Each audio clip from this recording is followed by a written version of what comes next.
The Great Hall of the Sovereign Court on Tyrannus Prime was the largest structure Captain Jace Morrow had ever seen in his life, and he had seen a lot of strange things since humanity joined the galactic community 40 years ago. The ceiling rose so high above him that clouds actually formed up there among the ancient stone arches, and the walls were lined with statues of species that had gone extinct long before humans ever learned to make fire. Jace stood near the back of the human delegation, wearing his formal Earth Coalition uniform, which looked plain and small compared to the elaborate robes and armor worn by the representatives of the elder species all around him.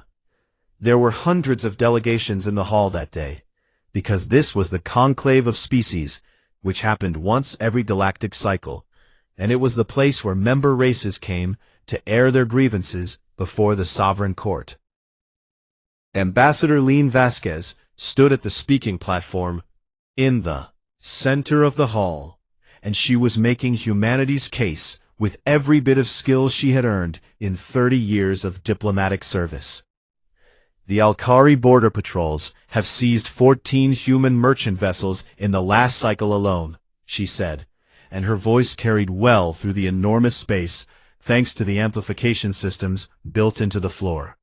Our crews were detained without cause, and our cargo was stripped without explanation or compensation. Jace watched the faces of the alien delegations as Vasquez spoke, and what he saw made his jaw tighten. Nobody was listening. The tall insectoid Vrathani were clicking their mandibles in what passed for casual conversation among their kind, and the crystalline Dorvathi had dimmed their light patterns, which meant they were basically asleep. And even the usually attentive Marathi delegation of small, furry mammalians were looking at their data pads instead of the speaker. Humanity was background noise to them. Been that way since the day Earth was granted provisional membership in the sovereignty. To these ancient species, who had ruled the stars for 12,000 years, humans were children, who had barely learned to walk between worlds, and children did not deserve serious attention. Vasquez finished her presentation and waited for a response from the Sovereign Court. The silence that followed was worse than any insult. Then a voice cut through the quiet, like a blade through flesh. "This is beneath the dignity of this court." Every head in the hall turned toward the speaker, and Jace felt the hair on the back of his neck stand up, because he recognized that voice. Sentinel Commander Vorath Kalan stepped forward from the Alkari delegation, and the crowd parted before him like water before the bow of a warship. Vorath was 7 feet of scaled muscle, wrapped in the ceremonial battle armor of a royal sentinel, which was the highest warrior rank in the Alkari military, and one of the most feared titles in the galaxy. His scales were dark green, and they shifted to black along the edges of his jaw, and his eyes were gold with vertical pupils that locked onto the human delegation with open contempt. The Sovereign Court should not waste its time with the mewling of pups who have mistaken charity for equality, Vorath said, and his voice was deep enough that Jace could feel it in his chest. A murmur ran through the hall, and some of it sounded like agreement. Vasquez kept her composure, but Jace could see the tension in her shoulders as she replied. The sovereignty's own charter guarantees equal standing for all member species, regardless of how long they have held membership. Vorath smiled, and it was the smile of something that ate other things for a living. Equal standing must be earned, he said, not given like a treat to a pet. The murmur grew louder, and Jace noticed that several of the elder species had shifted positions, and the tension in the hall was palpable. Delegations were nodding. Vorath walked to the center of the hall with slow, deliberate steps, and each footfall rang against the ancient stone like a hammer strike. "I invoke the right of Gauntlet," he declared. The murmur died instantly and was replaced by absolute silence. Jace saw Vasquez's face go white, and he understood why, because he had read about the right of Gauntlet during his preparation for this assignment. It was an ancient sovereignty law that allowed one species to challenge another to single combat to settle a dispute. And the winner's species was vindicated, while the loser's grievance was silenced for an entire cycle. It was brutal, and it was old, and it was absolutely legal. Vorath reached up and unlatched the massive armored gauntlet from his right hand, and the thing was enormous, with energy conduits running through the knuckles that crackled with faint blue light. He held it out over the floor in front of the human delegation. He looked directly at Vasquez. "I challenge humanity to defend its honor," he said, "if it has any." Then he opened his fingers and let the gauntlet fall. It hit the stone floor with a sound that echoed through the entire hall. And in that moment, every eye in the building was finally on the human delegation. Jace could feel the weight of those stares, and he could read what was behind them, which was amusement and pity, and the quiet satisfaction of predators watching something small realize it was trapped. Vasquez was frozen, and Jace could see the calculation happening behind her eyes as she tried to find a way out. Because accepting meant sending a human to fight a royal sentinel, which was suicide, and refusing meant humanity would lose its grievance and its credibility for an entire generation. She opened her mouth to speak, and Jace knew from the look on her face that she was going to decline. He moved before she could get the words out. Jace stepped forward through the delegation and walked past Vasquez, and he felt her hand try to catch his arm, but he was already past her. He knelt down and picked up the gauntlet.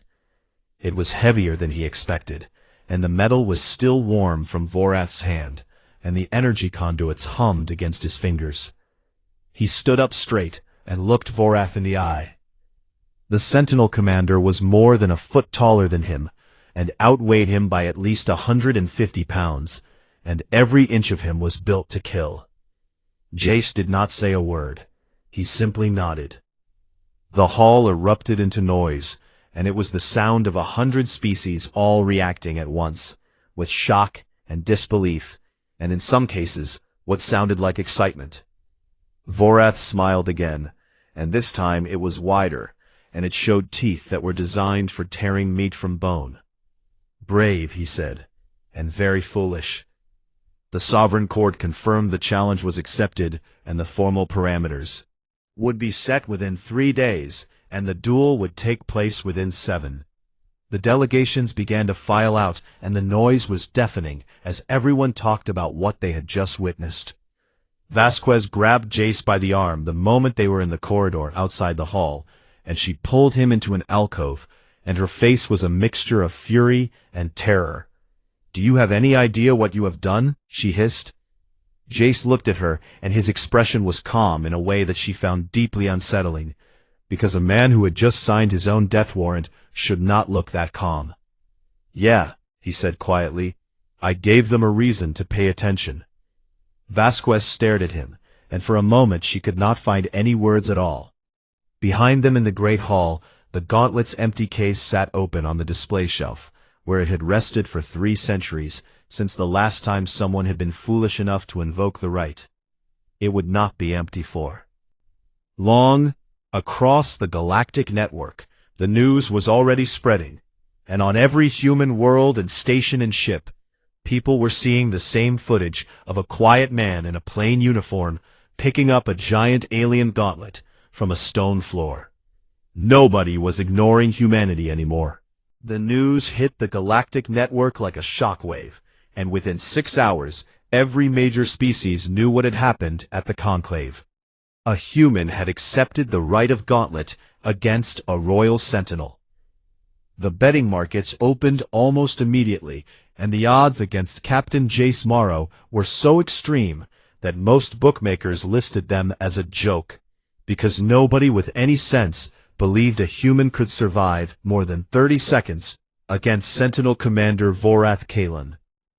Commentators from a dozen species debated the topic on broadcast channels, and the general mood was somewhere between amusement and second-hand embarrassment for humanity. "This will be over before it begins," said a Vrathani military analyst on one of the most popular galactic news programs. The Aelkari are the finest warriors in known space, and a royal sentinel is the best of the best, and this human is going to learn a very painful lesson about knowing your place. Back at the human diplomatic compound on Thyranus Prime, the mood was considerably less casual. Ambassador Vasquez had spent the entire night trying to find a legal way to withdraw the challenge, and she had contacted every constitutional scholar and diplomatic law expert she could reach. The answer was the same from all of them. Once the gauntlet was lifted, the duel was sacred law under the Sovereignty Charter, and there was no mechanism for withdrawal without the challenger's consent. And Vorath had made it very clear through his representatives that he would not be granting any such thing. Vasquez sat in her office with dark circles under her eyes and looked at Jace, who sat across from her looking far too relaxed for a man who had just been sentenced to fight a 7-foot killing machine. "You understand that I have exhausted every option," she said. "I know," Jace replied. "You understand that no human has ever faced a royal sentinel in any form of combat." "Know that too." Vasquez leaned forward, and her voice dropped. "Then help me understand what your plan is, because right now all I see is a good man about to die for nothing." Jace was quiet for a moment, and then he said, "I need access to the Sovereignty's historical combat archives, and I need everything you can get me on the right of Gauntlet, going back as far as the records exist." Vasquez frowned, but she was smart enough to recognize a man who was not panicking without reason, so she granted the request.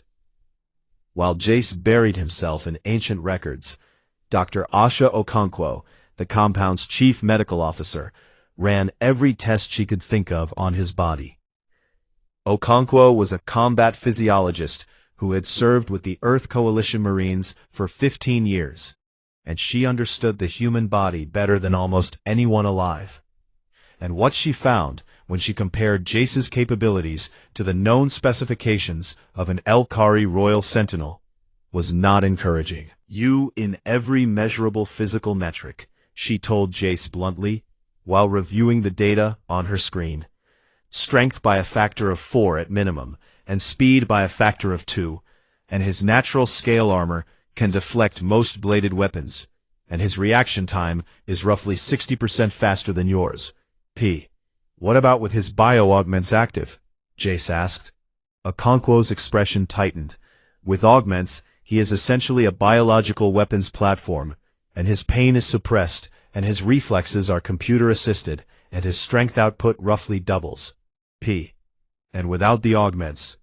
Okonkwo paused, because that was an interesting question. "Without augments, he is still extremely dangerous, but he is operating on biology alone, and the gap narrows somewhat, though it is still enormous." Jace nodded and said nothing, and went back to the archives. 3 days passed, and Jace barely slept, and when he did sleep, it was in short bursts in his chair, surrounded by holographic displays showing centuries of combat records. On the evening of the 3rd day, someone unexpected came to see him. The visitor was a Marathi named Keth Solon, and the Marathi were a small mammalian species with dense brown fur and large dark eyes, and they stood about 4 feet tall. And they were one of the few species in the Sovereignty who had any reason to sympathize with humanity, because the Aelkari had nearly crushed them 2 centuries ago. Keth was a cultural historian who specialized in Sovereignty legal traditions, and he came to the human compound under a diplomatic pass that he had clearly gone to some trouble to obtain. "I am taking a risk coming here," Keth said, as he settled into a chair that was far too large for him. "If the Aelkari learn I am helping you, there will be consequences for my people." "Then why are you here?" Jace asked. Keth's large eyes blinked slowly. "Because I remember what it was like when my species was where yours is now. Nobody helped us, and I have regretted the galaxy's silence ever since." He pulled out a data crystal and placed it on the table between them. "The Aelkari have never lost a right of Gauntlet," Ket said. Did you know that? I found that in the records, Jace confirmed. But did you find out why? Jace leaned forward. It is not because they are unbeatable, Ket continued. It is because over the centuries, they have carefully shaped the rules and traditions around the right to favor their own physiology, and the arena environments default to conditions that suit Elkari senses, and the weapon selections favor reach and raw power. And the combat parameters are presented as ancient tradition, but they are actually relatively recent modifications. I noticed some inconsistencies in the older records, Jace said. Ket's ears perked up with surprise. You actually read the old records? All of them. The Marathi stared at him with something that might have been the beginning of respect. Then you may have noticed that in the original version of the right, the challenged party has the right to select the combat parameters, including environment and weapon class and victory conditions. I did notice that, Jace said, and for the first time since accepting the challenge, a small smile crossed his face. I noticed that right has been buried under about 800 years of so-called tradition. Keth matched his smile. The right was never formally revoked, because it did not need to be, since nobody ever thought to invoke it, because nobody ever studied the old laws carefully enough. Until now. Until now. They sat in silence for a moment, and then Keth said quietly, What are you going to choose? Jace told him. Ket's eyes went very wide, and then he began to laugh, which was a high chattering sound that echoed off the walls of the small room. You humans are either brilliant or completely insane, he said. In my experience, those two things are not as different as people think, Jace replied. Meanwhile, across the city, Vorath was training in a public arena and making a grand show of it. Because for a royal sentinel, this duel was not just a fight, but a performance. He demolished combat drones with single strikes, and shattered reinforced barriers with his bare hands. And the crowds that gathered to watch him cheered with the enthusiasm of people who were certain they were watching the winner. In interviews, Vorath expressed what he called pity for the human, and said he hoped the duel would be quick, so that the creature would not suffer unnecessarily. On the fourth day, Jace stood before the sovereign court and formally invoked the ancient right of combat parameter selection. The reaction in the hall was immediate and dramatic. The Elkari delegation surged to their feet with protests, and their lead diplomat argued that the right was outdated, irrelevant, and had not been exercised in centuries. The sovereign court deliberated for 2 hours, and then ruled that the right had never been formally revoked, and was therefore still valid under the charter. Jace submitted his chosen parameters in a sealed document. The court arbiter opened it, and read the contents aloud to the full assembly. The arena fell into a silence so deep that Jace could hear his own heartbeat. He looked across the hall at Vorath, and for the first time since this whole thing began, he saw something other than contempt on the Sentinel's face. It was not fear exactly, but it was the expression of a predator who had just realized that the prey was not running in the direction he expected. Jace held his gaze, and did not look away. The parameters changed everything, and every species in that hall knew it, even if they did not yet understand exactly how. The chosen parameters spread across the galactic network within minutes, and the reaction was a mixture of confusion and disbelief. Environment would be low gravity with zero visibility particulate fog, simulating dense dust storm conditions, and no bio-augment synchronization signals would be permitted, which meant Vorath's integrated combat systems would be reduced to baseline biological function. Weapons would be bladed only, and under 60 centimeters in length, which meant no energy weapons, and no shields, and no reach advantage. Victory condition would not be death, but submission or incapacitation, and the fight would end when one combatant could not continue or chose to yield. Galactic commentators argued about the choices for hours, and most of them thought Jace had made a terrible mistake. A knife fight in the dark against a 7-foot Elkari warrior, said one analyst, with obvious incredulity. This human has chosen the method of his own. But not everyone agreed. On the academic world of Varith Minor, a small group of xenobiologists who specialized in newly contacted species pulled up everything they could find on human evolutionary history and military tradition, and what they found made them go very quiet.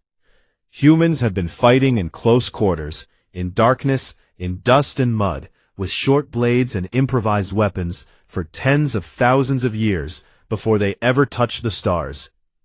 And it was not a weakness or a desperate last resort, but rather the oldest and most refined form of warfare their species possessed. One of the xenobiologists published a brief note on the academic network that simply said, "Look up human persistence hunting before you place your bets." And within hours, it had been viewed 6 million times. Back at the human compound, Dr. Okonkwo was having a very intense conversation with Keth Solon, who had returned to study the medical data on human combat physiology. Okonkwo had compiled. Keth sat on the edge of a table, with his short legs dangling, and his large dark eyes scanning the holographic displays with growing unease. "This cannot be correct," he said, pointing to one of the charts. "It is," Okonkwo replied. "You are telling me that a human can continue to function at near peak cognitive and physical capacity, with injuries that would cause an Elkari to enter shock." "That is exactly what I am telling you," Okonkwo said. "The human adrenal system is one of the most aggressive chemical response mechanisms in known biology, and when a human enters a state of extreme stress, the body floods itself with hormones that suppress pain and increase heart rate and redirect blood flow to muscles and sharpen sensory processing." "For how long?" "Long enough." Keth scrolled through more data, and his fur was bristling in a way that Okonkwo had learned to recognize as deep anxiety. "And this," he said, gesturing at a page-in chart showing human endurance metrics. "You are saying that humans can maintain physical activity at combat intensity for periods that exceed every species in the sovereignty's records."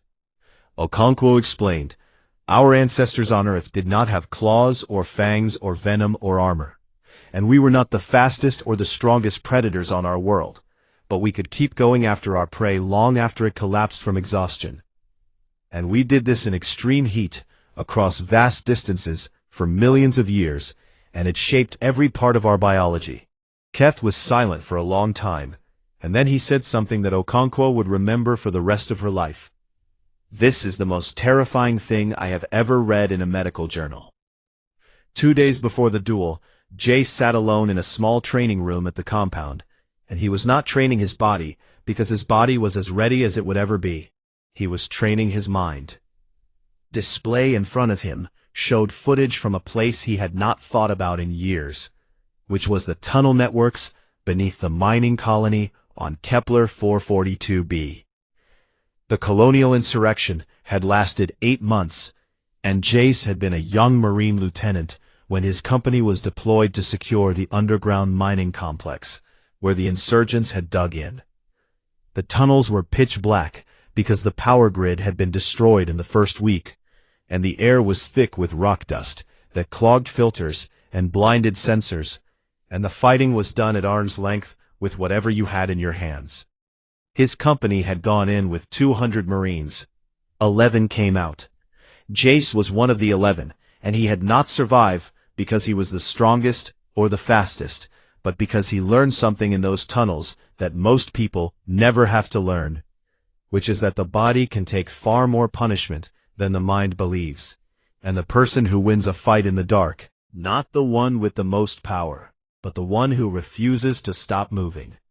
He watched the footage and remembered the sounds and the smells and the feeling of dust in his throat and blood on his hands, and he let the memories wash over him without flinching, because those memories were a weapon, and he intended to use them. The night before the duel, Ambassador Vasquez came to see him.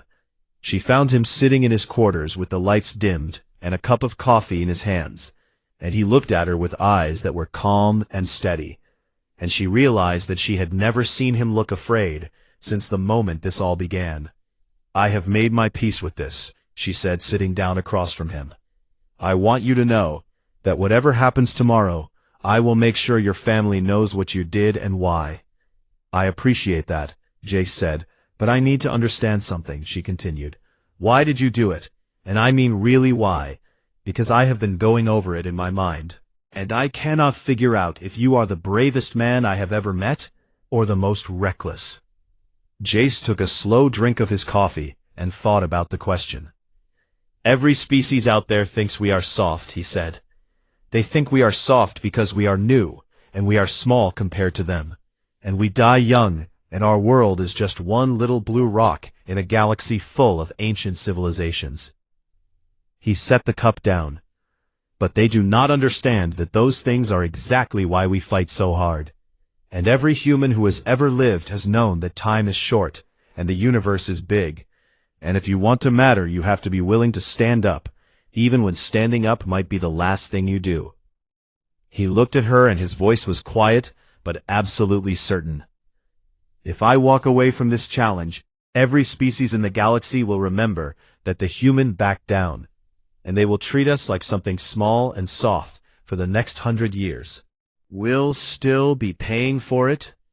And if you lose, Vasquez asked, then they will remember that the humans stood up and fought, and they will think twice before throwing a gauntlet at our feet again. Vasquez had no response to that, because she knew he was right. Across the galaxy, the Arena of Reckonings was being prepared for the first time in 3 centuries, and it was a colossal structure carved from the bones of a dead moon, with seating for 500,000 spectators, and broadcast capabilities that could reach every corner of civilized space. The fog generators were being installed, and the gravity modulators were being calibrated, and the weaponsmiths were forging the short blades that both combatants would use. On every human world, and station and colony ship, people were gathering around screens and holding their breath, because tomorrow, a man most of them had never heard of was going to fight for all of them. In his quarters, Vorath was training alone, for the first time, and the room was dark, because he had ordered the lights off. He stood in the blackness, and tried to move the way he moved in full light, and he found that without his bio-augments feeding him tactical data and spatial awareness, he was slower and less certain, and the darkness pressed against him in a way that he had never experienced before. He told himself it did not matter, because the human was still just a human, and biology was biology, and no amount of clever rule manipulation could change the fact that Vorath was bigger and stronger and faster. But somewhere in the back of his mind, a small voice that he had never heard before whispered a question he could not answer. What if the human knows something I do not? He silenced the voice and kept training in the dark, but the voice did not go away completely. The Arena of Reckonings filled to capacity for the first time in 300 years, and 100 species were represented, and trillions of viewers were watching on the Galactic Broadcast Network. The fog generators activated, and thick gray dust filled the arena floor, rising until it swallowed everything from view. The lights went out. In the darkness, somewhere below the roaring crowd, 2 fighters waited on opposite sides of the arena. A horn sounded. The fog was thick and gray, and it swallowed everything. Jace moved through it in a low crouch, with his blade held close to his body, and his breathing slow and controlled, and he could not see more than an arm's length in any direction. The low gravity changed the way his body moved, and every step carried him a little further than it would on Earth, and the dust hung in the air without settling, which turned the entire arena floor into a world of gray nothing. Somewhere in that gray nothing, Vorath was hunting him. The first indication Jace had of the Sentinel's position was a sound, which was the faint scrape of armored feet on stone, and it came from his left, and it was close. He dropped flat, just as something massive swept through the space where his head had been, and the wind from the strike blew dust across his face, and he felt the displaced air against his skin, and he knew that if that blow had connected, it would have taken his head off his shoulders. Jace rolled and came up moving, and he did not strike back because the first rule of fighting something bigger than you in the dark was that you never attacked from where the enemy expected you to be. In the observation boxes above the fog line, the spectators watched through thermal imaging feeds that were projected onto massive screens, and they could see the two heat signatures moving through the arena like ghosts. The human signature was small and low and constantly in motion, and the Alkari signature was large and powerful and pursuing with the confidence of a predator that knew it was the most dangerous thing in any room. Ambassador Vasquez sat in the human delegation box with her hands gripping the armrests of her chair, so hard that her knuckles were white. And Dr. Okonkwo sat beside her, monitoring Jace's biometric feed on a small screen, and the numbers were not good. His heart rate was elevated but controlled, and his cortisol and adrenaline levels were climbing rapidly as his body prepared itself for what was coming. Keth Solon had positioned himself among the Marathi delegation, and he was whispering commentary to anyone who would listen. "Watch the human," he said. "Watch how he moves, and remember what I'm about to tell you." The second exchange happened 40 seconds into the fight, and this time Vorath was faster. The Sentinel's blade caught Jace across the ribs, and the cut was deep enough that Okonkwo hissed through her teeth when she saw the biometric spike. Jace staggered, but did not fall. He twisted away from the follow-up strike and vanished back into the fog. Blood was running down his side, and the pain was sharp and hot, but the adrenaline flooding his system pushed it to the edges of his awareness, where it became just another piece of information rather than something that could stop him. The third exchange was worse. Vorath caught him with a backhand strike that was not a blade cut, but a raw impact from the Sentinel's massive fist, and it hit Jace in the left shoulder, and something cracked, and the force sent him tumbling through the low-gravity fog for several meters. In the observation boxes, several alien delegates looked away, because this was clearly the beginning of the end, and watching a smaller creature be beaten to death was not entertainment, it was cruelty. But Jace got up. He got up slowly, and his left arm was hanging at a bad angle, and the biometric data showed a fractured clavicle. And he got up anyway. "How?" whispered a Vrathani diplomat, who was watching the thermal feeds, with all four of her compound eyes. "Because he is human," Keth Solon said quietly, "and humans do not stop." What happened next changed the nature of the fight. Jace stopped trying to match Vorath's power, because he had never intended to match Vorath's power. And the first minutes of the fight had been about learning the Sentinel's status, patterns and timing and movement style in these specific conditions. Now he knew them. Jace began to move differently, and instead of retreating from Vorath, he began circling him. The low gravity let him change direction in ways that the heavier Alkari could not match, and the fog hid his approach until he was already inside striking distance. The first cut was small, and it was across the back of Vorath's right knee, where the natural scale armor was thinnest over the joint. Vorath snarled and spun, but Jace was already gone. The second cut was across the inside of Vorath's left forearm, along the gap between the heavy dorsal scales and the softer ventral plates.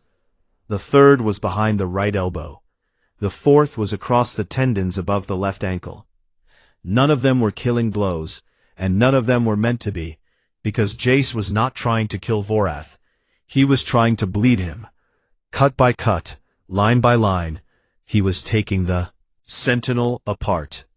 Vorath began to realize what was happening after the 7th or 8th wound, and the realization brought something he had never felt in combat before. Confusion that was rapidly becoming fear. The human was supposed to be dying, and the human was hurt badly enough that any sensible creature would have collapsed by now. But instead of collapsing, the human was getting faster and more precise and more aggressive with every passing minute. The blood loss from the accumulating cuts was doing something that Vorath had never experienced, which was making him tired, because without his bio-augments, there was no chemical compensation for the slow drain on his system. His strikes were getting slower and less accurate, and the fog that had been an inconvenience was becoming a prison, because every time he lunged at where the human should have been, the human was somewhere else, and another cut appeared on his body. Delegation, and his voice carried to the neighboring boxes as well. "Now you see it," he said. "Now you understand what they are, and they are the species that hunted everything on their world to the top of the food chain, including each other, and they did not do it with claws, or fangs, or armor, and they did it by never ever stopping." The fight had been going on for 12 minutes, which was already longer than any rite of Gauntlet in the last 1,000 years. Vorath was bleeding from more than 20 small wounds, and his movements were becoming labored, and there was a wet, rasping quality to his breathing that suggested some of the cuts had reached deeper than he wanted to admit. Jace was in worse shape by any objective measure, and he had a fractured clavicle, and 3 cracked ribs, and a deep slash across his ribs, and his left arm was barely functional, and he was leaving a trail of blood in the dust wherever he moved. But he was still moving, fighting. He was still coming. The turning point came when Vorath overextended on a lunge that was driven more by frustration than technique. His blade caught Jace across the right thigh, and the cut was deep, and Jace felt his leg buckle for a moment, and the pain was extraordinary, even through the adrenaline. But the lunge had brought Vorath inside his own guard, and Jace used the opening the way he had been trained to use openings in the tunnels of Kepler 442b, which was instantly and without mercy. His blade found the back of Vorath's right knee again, and this time the cut went deep into the tendons. Vorath's leg gave out, and the massive Sentinel crashed to one knee with a sound that shook the arena floor.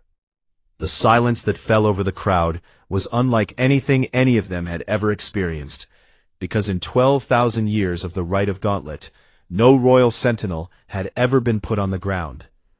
Vorath tried to rise, and his leg would not support him, and he roared with a sound that was equal parts rage and pain, and swung his blade in a wide arc that Jace barely avoided, taking a shallow cut across his forearm in the process. But Jace did not retreat. He circled, and he waited, and he bled, and he watched. Vorath's second leg failed 3 minutes later, when the accumulated cuts finally overwhelmed the damaged muscles, and he went down to both knees with his blade still clutched in his hand. He was still dangerous, because an Elkari on its knees could still kill most things in the galaxy, but he could not stand, and he could not chase, and the fight had become something that every species watching recognized at a fundamental biological level. It had become a predator, being brought down by patience. Jace stood in front of him in the swirling gray fog, and he was barely upright himself, and he was covered in blood, and most of it was his own, and his breathing was ragged, and his left arm hung uselessly at his side. He waited. Vorath looked up at him through the dust and the blood, and for the first time since Jace had known him, there was no contempt in those golden eyes. There was something else.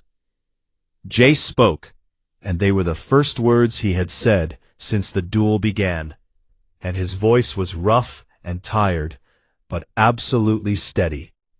The entire galaxy leaned in to listen. Jace looked down at the kneeling sentinel, and the fog swirled between them, and the silence in the arena was so complete that the sound of blood dripping from his fingertips onto the stone floor was audible through the broadcast microphones to trillions of viewers across the galaxy. "You can yield," Jace said, and his voice was raw and exhausted, but there was no cruelty in it. "There is no shame in it, and you fought well." The words hit the arena harder than any blow struck during the fight. In 12,000 years of the Rite of Gauntlet, no victor had ever offered respect to a fallen opponent, because the tradition was humiliation, and the purpose of winning was to grind the loser's species into the dust and make them carry the shame publicly as a warning to anyone else who might challenge the established order. Jace offered none of that.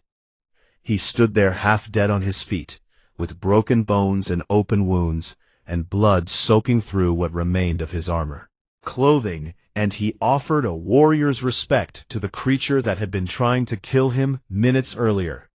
The alien delegations in the observation boxes did not know how to process what they were seeing, because it did not fit into any framework they had for understanding combat or dominance, or the relationship between victor and vanquished. Cat Solon was the first to speak, and his voice was barely above a whisper.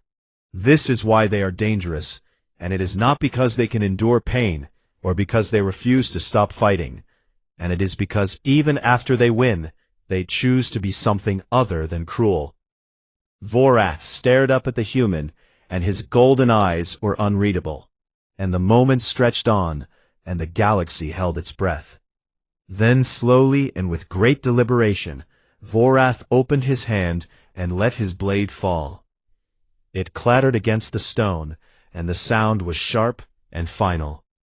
"I yield," Vorath said, and then he added something that had no precedent in the history of the right. "I yield to a worthy enemy." The arena erupted, and it was not the sound of mockery or shock, but something that none of the organizers had anticipated, which was respect. 500,000 spectators from 100 species were on their feet, and the sound they made was enormous and complicated. And underneath all of it was the unmistakable recognition that something important had just changed. The Sovereign Court Arbiter declared the duel concluded and ruled in favor of the challenged party. Jace heard the ruling and nodded once, and then his legs gave out. He collapsed on the arena floor, and the last thing he saw before consciousness left him was the fog swirling above him like gray clouds and the distant lights of the observation boxes shining through the dust like stars. Dr. Okonkwo's medical team was on the arena floor within seconds, and they had been staged at the nearest entrance since the fight began. Jace in under a minute. The damage was extensive, and the list read like a textbook on what the human body could survive when it decided it was not ready to die.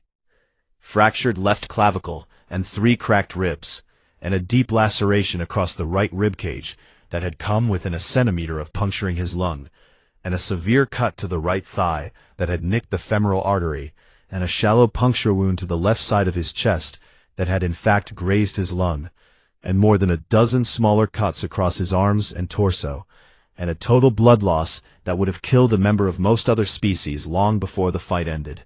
He was in surgery for 9 hours. Vorath was treated by Alkari medical staff for his own injuries, which were less individually severe, but far more numerous, with over 24 cuts to tendons, joints, and soft tissue areas that collectively represented a level of precise anatomical targeting that the Alkari surgeons found deeply impressive and privately alarming. The political aftermath began before Jace was even out of surgery.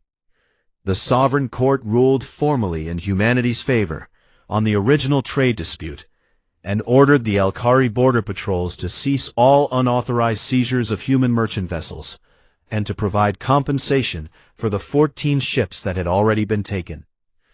But the ruling was almost an afterthought, compared to what the duel itself had done to humanity's standing in the galaxy.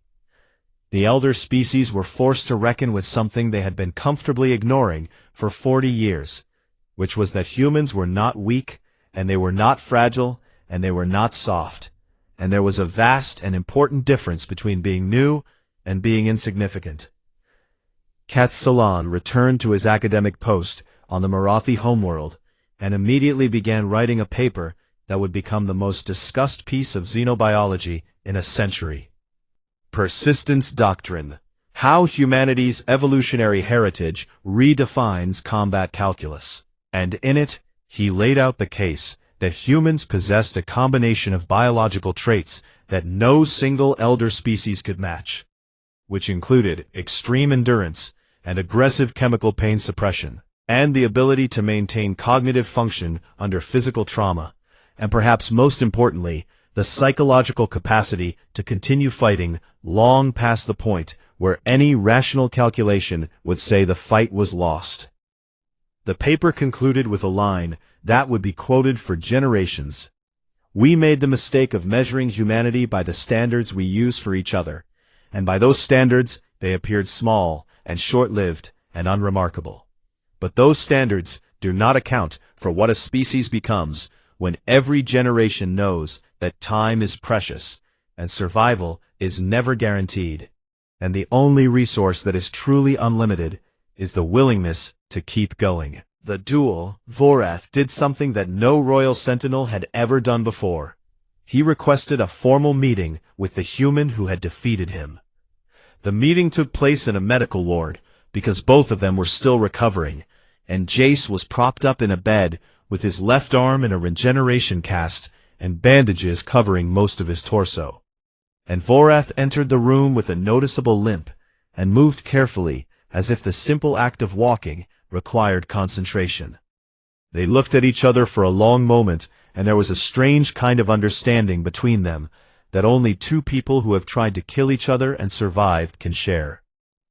"I was wrong," Vorath said, and there was no hedging or qualification in his voice. "I was wrong about you, and I was wrong about your species, and my arrogance nearly cost me my life." "You were not the only one who was wrong about something," Jace replied. "I thought you would be easier to cut." Jace had never heard an Elkari make before, and it took him a moment to realize it was laughter. "I want you to know something," Vorath said after the laughter faded. "Every Sentinel is taught a lesson on their first day of training, which is to never mistake silence for weakness. And I forgot that lesson, and you reminded me of it in a way I will carry on my body for the rest of my life." He reached into a case he had brought with him, and took out a small ceremonial blade with markings on the handle that Jace did not recognize. "This is the right to bear the Kaloon blade mark," Vorath said. "It is a scar brand given only to those an Elkari warrior considers a true equal, and in the history of my family line, it has been offered 11 times, and it has never been offered to anyone outside our species." Jace looked at the blade, and then at Vorath, and then he nodded.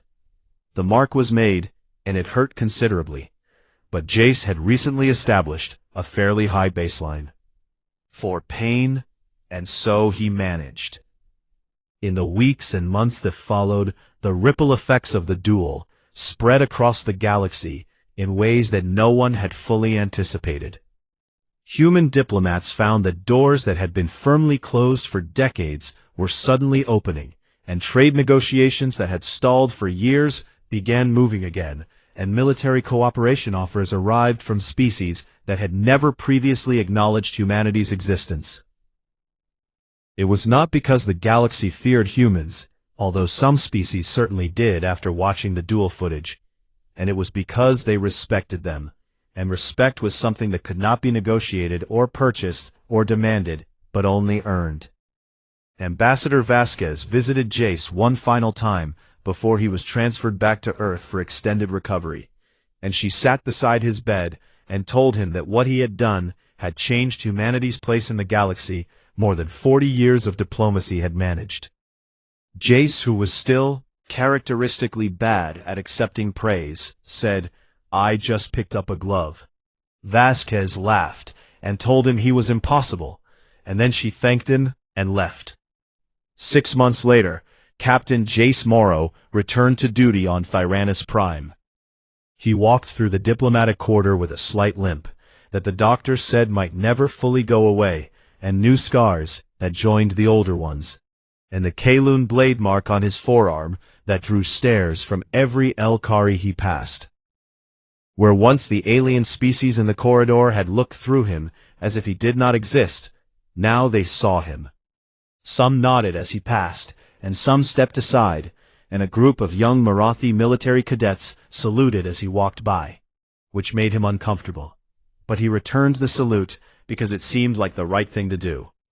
He made his way to the great hall of the Sovereign Court, where the daily business of a galaxy was conducted, and on his way to the human delegation section, he passed a glass display case that had been installed along the main corridor. Inside the case was the gauntlet.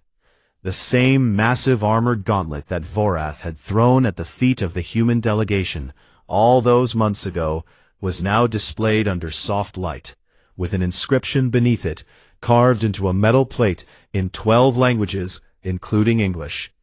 The inscription read, "Here a human was challenged, and here a human answered, and here the galaxy learned that courage is not measured in centuries, but in the willingness to stand when all reason says to kneel." Jace stopped in front of the case and read the inscription, and he thought about the tunnels of Kepler 442b, and the fog in the arena, and the look in Vorath's eyes at the end, and the sound of a blade hitting stone. Then he straightened up and walked on, because he had work to do, and there was always work to do when you were human, and the galaxy was vast, and time was short, and you had finally earned your place among the stars. Behind him, the gauntlet sat in its case under the soft lights, and the inscription gleamed, and the corridor was busy with 100 species going about their business, and every single one of them knew the story of how it got there.